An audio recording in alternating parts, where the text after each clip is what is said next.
يا أيها الذين آمنوا ادخلوا في السلم كافة ولا تتبعوا خطوات الشيطان إنه لكم عدو مبين. Imam Bukhari meriwayatkan di dalam sahihnya dari hadis Abu Hurairah radhiyallahu an. Nabi sallallahu alaihi wasallam bersabda, "Innallaha qala," sesungguhnya Allah Subhanahu wa taala berfirman dalam hadis qudsi, "Man 'ada li waliyan faqad adzantuhu bil harb." Barang siapa yang memusuhi waliku, aku akan umumkan perang terhadapnya. "Wa ma taqarraba ilayya 'abdi bi syai'in ahabba ilayya mimma aftaradtuhu 'alaihi." Tidaklah hambaku mendekatkan diri kepadaku dengan sesuatu yang lebih aku cintai melebihi ketika dia mengamalkan apa yang aku wajibkan kepadanya. Ini pertama, bahwa tidak ada amalan yang lebih dicintai oleh Allah melebihi menjalankan yang wajib. Kenapa Allah wajibkan suatu amalan seperti salat 5 waktu, puasa Ramadan, birrul walidain, mencari nafkah untuk keluarga dan sebagainya yang Allah wajibkan. Kenapa Allah wajibkan hal itu? Karena Allah mencintai perbuatan itu. Karena Allah mencintainya.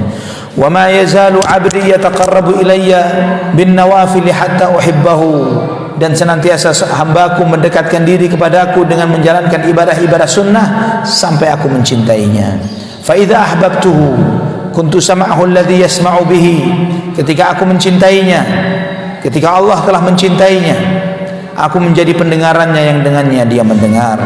Wa basarahu alladhi yubsiru bihi. Aku menjadi penglihatannya yang dengannya dia melihat. Wa yadahu allati yabtishu biha. Dan aku menjadi tangan yang dengannya dia mencengkram. Wa rijlahu allati yamshi biha. Dan menjadi kakinya yang dengannya dia berjalan. Wa in sa'alani la'u'tiyannahu. Dan jika dia meminta kepadaku, pasti aku akan memberi. Wala in ista'adzani la'u'idhannahu. Dan jika dia meminta perlindungan kepadaku, pasti aku akan melindunginya.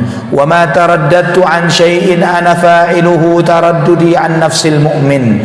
Dan aku tidak pernah bimbang di dalam melakukan sesuatu yang aku sendiri melakukannya, seperti bimbangku ketika mencabut nyawa hambaku yang beriman. Yakrahul mauta wa ana akrahu ma sa'atahu. Dia tidak suka cepat mati dan aku tidak ingin menyakitinya. Hadis ini di antara hadis yang sahih dalam Sahih Bukhari yang dijelaskan oleh para ulama sebagai hadis wali. Yang pertama, barang siapa yang memusuhi waliku, aku akan umumkan perang terhadapnya. Hati-hati dengan para aulia Allah. Para aulia Allah, kekasih-kekasih Allah. Mereka ini ketika Allah mencintainya, ketika ada orang yang mencoba menyakiti para aulia Allah, maka mereka telah seperti berperang dengan Allah Subhanahu wa taala. Siapa para aulia Allah ini? Mereka para ulama, ahlul hadis, para imam-imam ahlus sunnah wal jamaah, dan yang mereka yang mengajak di jalan Allah Subhanahu wa taala. Ikhwatal iman rahimani wa rahimakumullah. Maka di antara pesan di antara sesama para ulama, mereka mengingatkan luhumul ulama'i masmumah. Dagingnya ulama itu beracun. Jangan gampang-gampang menghibah mereka. Karena ketika seorang menghibah orang berilmu, seperti memakan bangkainya. Allah sampaikan seperti itu dalam surat Al-Hujurat. Jika sesama manusia saja seperti itu, jangan coba-coba terhadap para ulama. Maka antum melihat ketika ada seseorang berani merendahkan, menghinakan seorang alim, seorang yang berilmu, maka Allah akan buat sengsara hidupnya. Dan antum membaca dalam banyak sirah kitab-kitab para kisah-kisah para ulama. Ketika Amir Bukhara, pemimpin di negeri Bukhara, menghina Imam Bukhari rahimahullah, mengusir Imam Bukhari. Imam Bukhari mendoakan buruk bagi Amir Bukhara ini. Dan subhanallah, ketika Imam Bukhari tidak lama keluar dari negeri Bukhara, amirnya ini langsung ditangkap oleh khalifah dan kemudian dihukum dan disiksa oleh sang khalifah dan diambil semua hartanya. Dan banyak kisah-kisah seperti begitu banyaknya.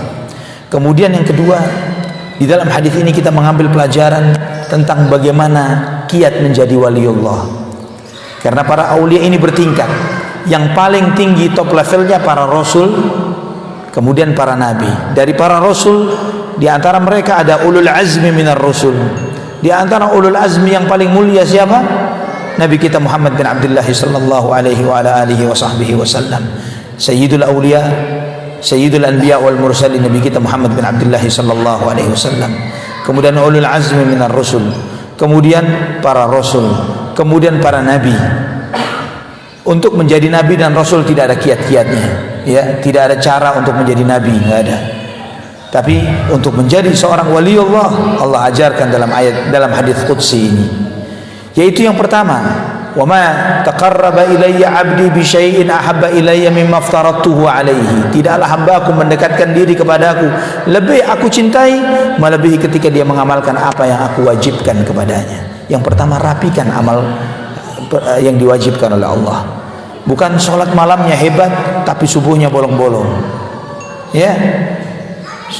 Kemudian ibadah sunnahnya, sedekahnya luar biasa, tapi puasa wajib Ramadan tidak diamalkan.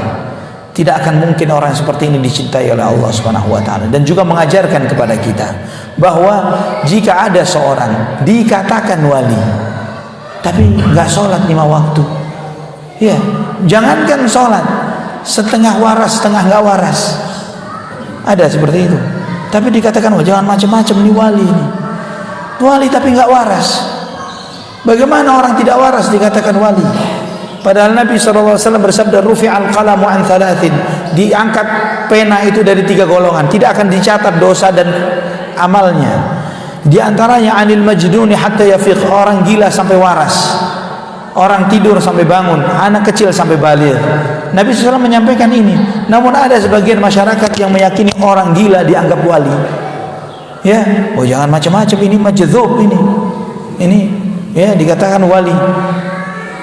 Kadang keluar rumah nggak berpakaian, jarang-jarang mandi, sholat nggak sholat, ya, nggak pernah pegang Quran, nggak pernah baca Quran. Siapa sosok sahabat yang digambarkan seperti wali yang setengah gila ini? Siapa? Pernah baca gambaran misalnya Ali bin Abu Thalib ini setengah nggak waras begitu misalnya, atau cucunya atau anaknya? Siapa? Tidak ada yang seperti itu. Semua para aulia Allah adalah yang paling waras, ya, yang paling bijak, yang paling alim terhadap Quran dan Sunnah. Siapa yang digambarkan di antara para aimatus salaf terdahulu dari sahabat, tabi'in, tabi'ut tabi'in yang digambarkan seperti orang setengah gila dan kemudian dianggap wali dengan itu? Tidak ada. Jadi jangan sampai kita ditipu dengan keyakinan yang salah dan sesat ini. Para aulia Allah, mereka menjalankan yang wajib dengan sangat benar.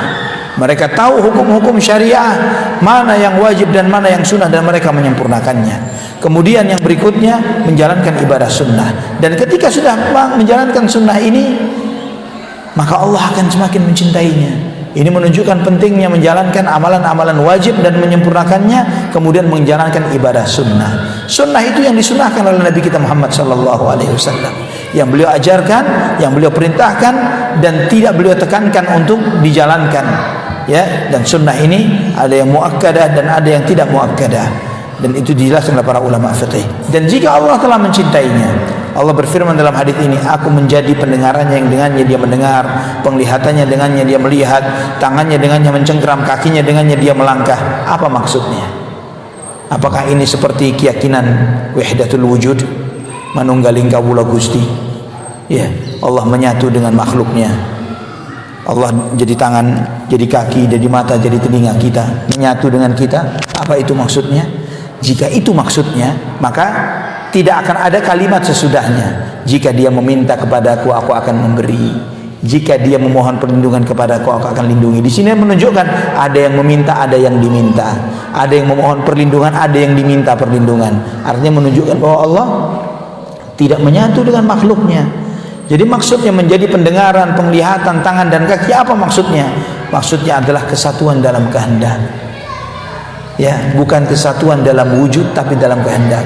Bahwa tidaklah dia melihat kecuali apa yang diridhai oleh Allah. Tidaklah dia mendengar kecuali apa yang Allah ridhai. Tidaklah dia melakukan dengan tangannya kecuali kepada apa-apa yang Allah ridhai. Tidaklah dia melangkah kecuali ke tempat-tempat yang Allah ridhai. Ya, jadi indranya, hatinya, gerak-geriknya mencari ridha Allah Subhanahu wa taala. Semakin sempurna kewaliannya, maka jika dia meminta kepada aku, pasti aku akan memberi. Jika dia memohon perlindungan kepada aku, pasti aku akan melindunginya. Jadi jangan salah paham di dalam memahami hadis ini. Ini telah dijelaskan baik oleh para ulama.